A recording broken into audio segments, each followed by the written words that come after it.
My girlfriend texted, "I totaled your car and blamed you for the accident. Insurance is paying me $30,000. I responded, "Glad you're okay." Then I submitted the dashcam footage showing she was street racing while drunk. When the insurance company sued her for fraud and the police added a DUI charge.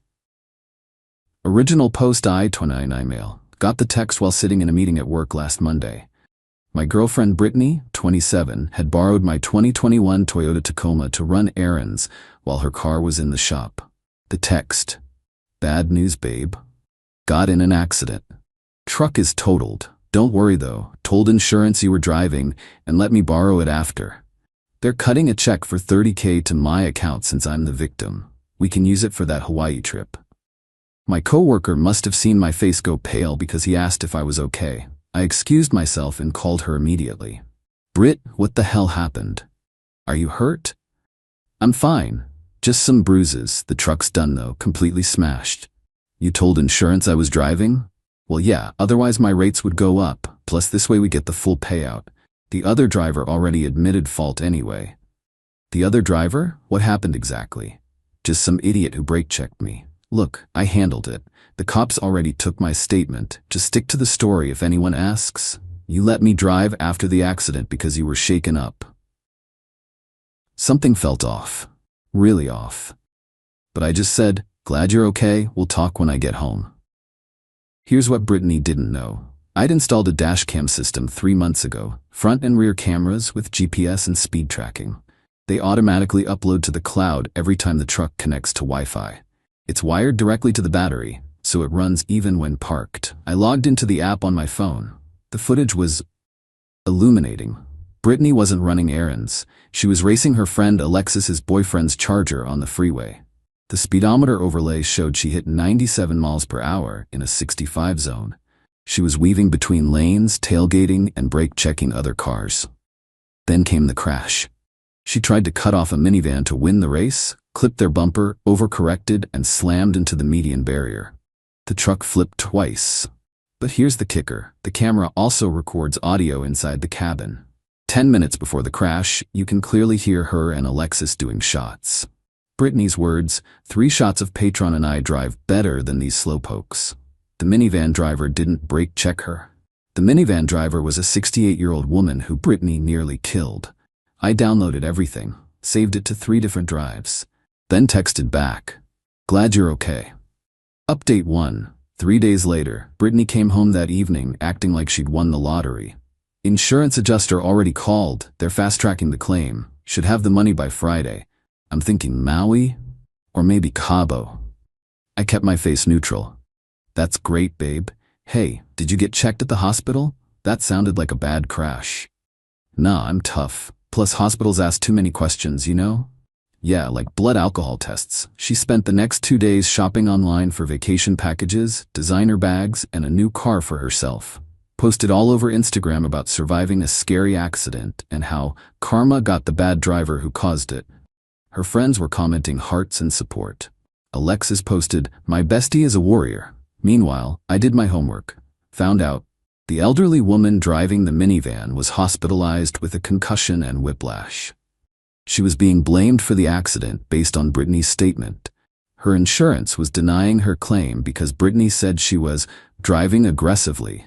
Brittany's back would have been approximately 0.12 based on her weight and the timeline. Thursday morning, I made my move. First, I called my insurance company and asked to speak to a supervisor. Explained I had dashcam footage that contradicted the claim filed. They transferred me to their fraud department. The investigator, Mr. Thompson, was very interested. "Sir, you're saying the claimant filed a fraudulent report?" "I'm saying I have HD video with audio that shows exactly what happened, including the drinking and the street racing, and her admitting via text that she lied about who was driving. Can you send us that footage immediately? Already uploading it to your secure server. And you have the original files? Multiple copies, with metadata intact." He paused. "Mr. Morrison, I need to inform you that insurance fraud is a felony. This will trigger a criminal investigation." "I understand. And you're willing to testify that Ms. Rodriguez wasn't authorized to file this claim on your behalf?" "She was authorized to borrow my truck. She wasn't authorized to commit fraud. Next, I called the police department. Got transferred to the traffic division, then to a detective when I mentioned the DUI aspect. Detective Ramirez was equally interested. You have footage of her consuming alcohol before driving? 3 shots of patron, her words, then street racing at 97 miles per hour, then causing a crash that hospitalized an innocent woman. We'll need that footage. I'll bring the original files to the station this afternoon. Finally, I contacted the elderly woman's insurance company. They were preparing to drop her coverage due to the at-fault accident. I gave them the investigator's badge number and case information. That evening, Brittany was glowing. Check cleared, $30,000. I already put a deposit on the Hawaii resort. 5-star, baby. That's great, I said. Hey, I need to run to the store. Want anything?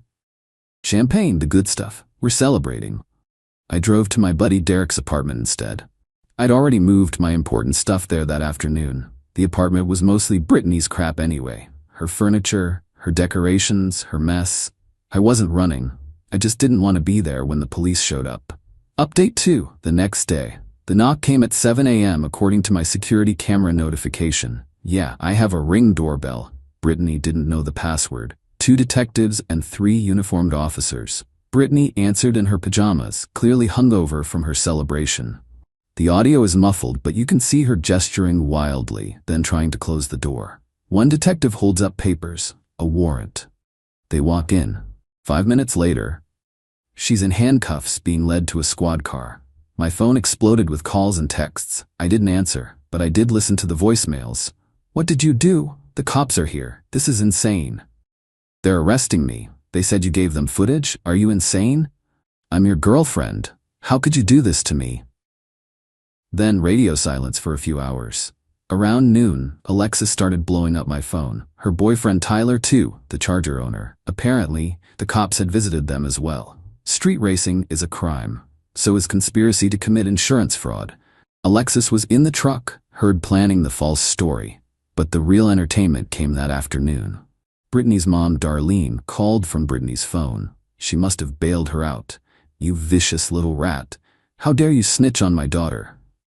She committed multiple felonies, Darlene. She's a young woman who made a mistake. You're supposed to protect her.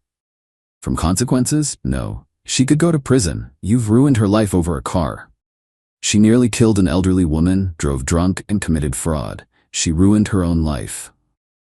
That old bat is fine. Brittany said she was driving like a maniac anyway.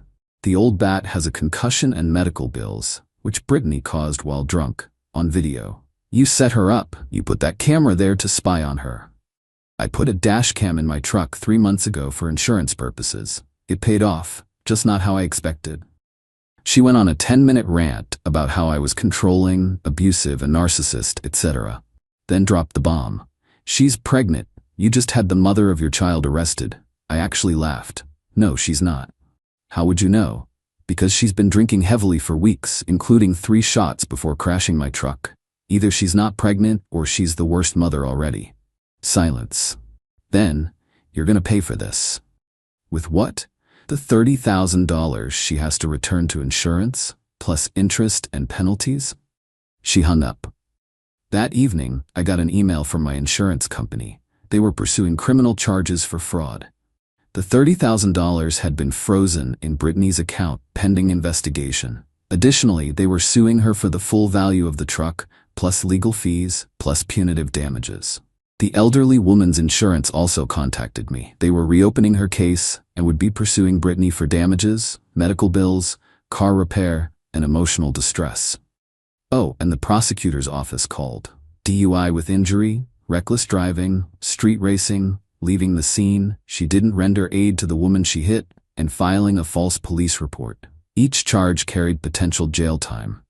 Brittany tried calling again that night from different numbers. I didn't answer, but saved the voicemails where she alternated between begging me to recant, threatening to destroy my life, saying she loves me, calling me Satan, offering sexual favors, threatening suicide. I forwarded everything to the detective. Witness intimidation is also a crime. Update 3. 1 week later, the entitlement escalation was something to behold. First came the social media campaign. Brittany posted everywhere that I was an abusive ex who set her up. Her version: I forced her to drive drunk, then reported her out of spite when she tried to leave me. Problem is, the dashcam footage also shows her leaving the apartment that morning, happy as can be, keys in hand, me nowhere in sight. And her own Instagram stories from that day show her and Alexis at brunch, doing mimosas, an hour before the crash. Yeah, she basically documented her own DUI. Then came the flying monkeys.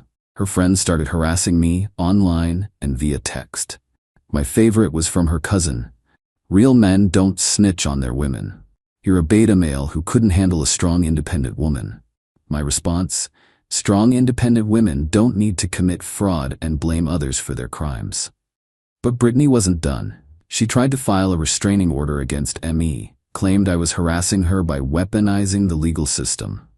The judge's response, according to my lawyer: ma'am, you committed crimes. Him reporting those crimes is not harassment. Petition denied.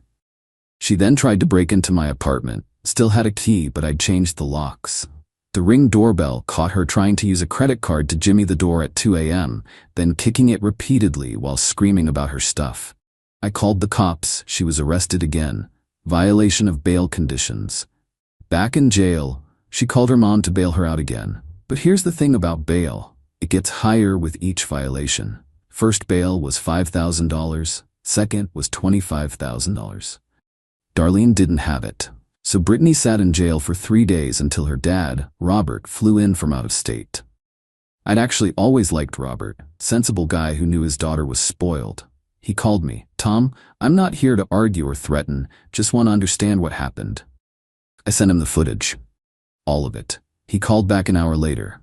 Jesus Christ, she could have killed someone. She almost did.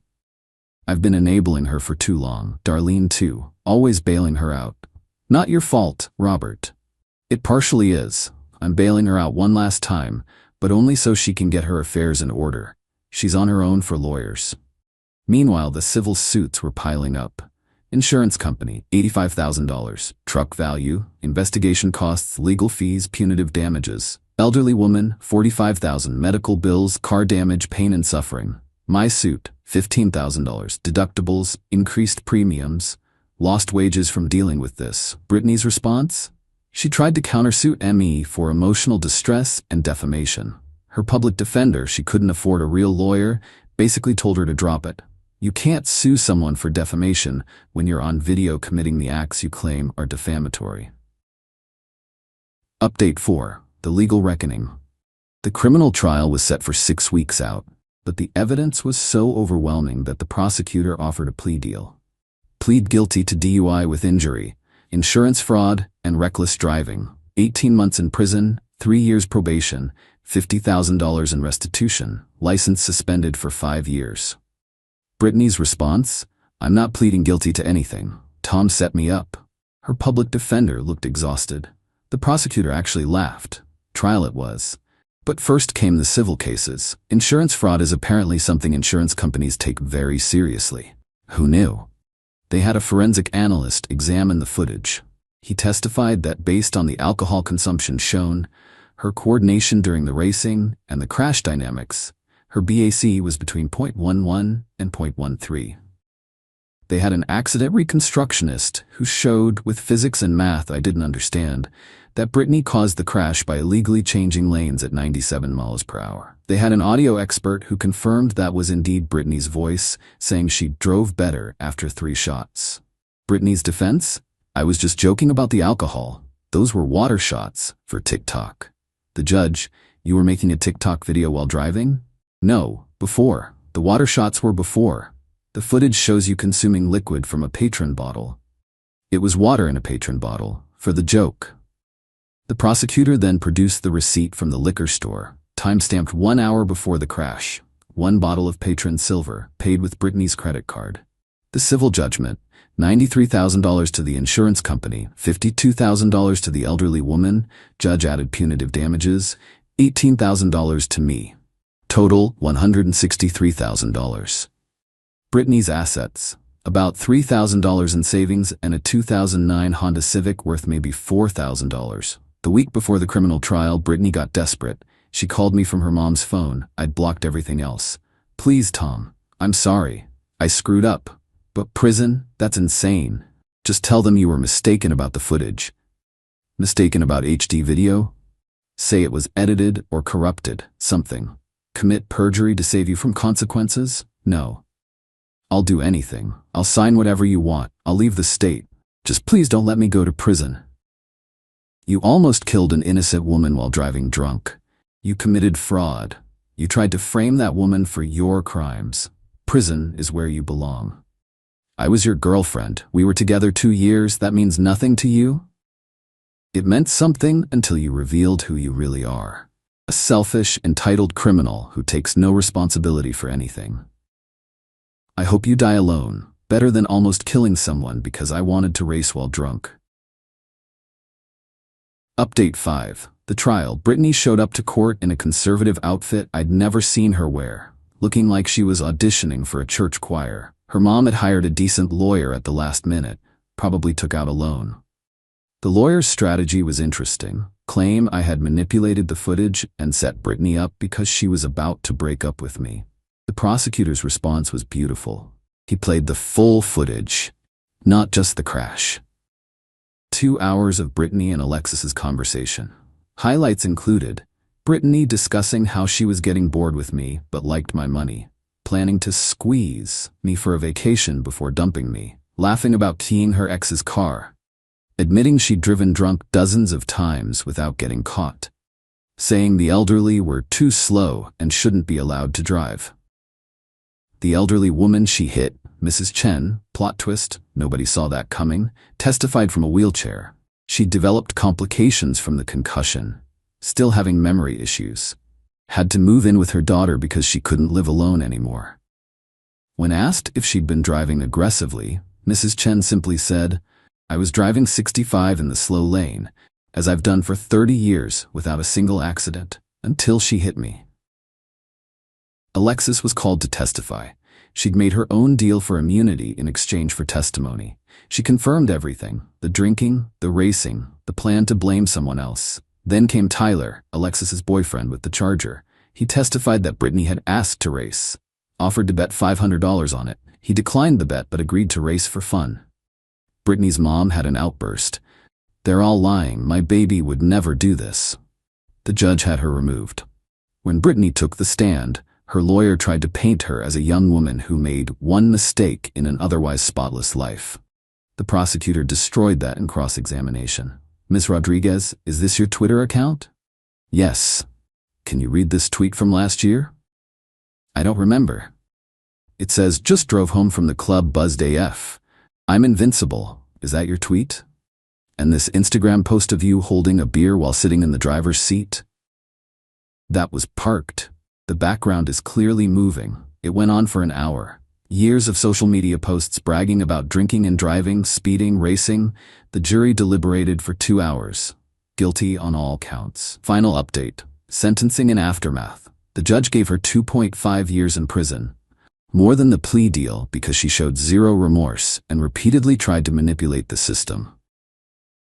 Brittany collapsed. Full dramatic breakdown had to be carried out. Her mom screamed that I was Satan and would burn in hell for this. Robert, her dad, found me outside the courthouse. He shook my hand. He did the right thing. Maybe prison will finally teach her consequences exist. The aftermath. Brittany's license was revoked for 10 years. She owes $163,000 in civil judgments, which will follow her forever. She has a felony record, making employment difficult. The insurance fraud conviction means no insurer will ever cover her again. Mrs. Chen partially recovered, but still has issues. She sued Brittany's mom too, deep pockets theory, since Brittany was on her insurance. Settled for an undisclosed amount. Alexis got 100 hours of community service and probation. She and Tyler broke up. Street racing in his car was apparently the last straw. As for me, I got a partial settlement from my insurance for the trouble, about $10,000 after everything. Bought a used F-150 to replace the Tacoma. And yes, it has a dash cam. Front, rear, and interior. 4K resolution. I heard through the grapevine that Brittany tried to start a prison blog about being a victim of the system. It got taken down when she used it to harass Mrs. Chen's family. Her mom, Darlene, still posts about her wrongfully imprisoned daughter. The comments are mostly people pointing out that there's literally video of the crimes. Last week I got a letter from Brittany in prison. Just one line: "I still think you overreacted." Zero remorse, zero self-awareness, zero personal responsibility. Some people ask if I feel bad about sending my ex to prison. The answer is no. I didn't send her to prison. Her choices did. She chose to drink. She chose to drive. She chose to race. She chose to crash into an innocent woman. She chose to lie about it. She chose to commit fraud. She chose to blame her victim. All I did was make sure the truth came out.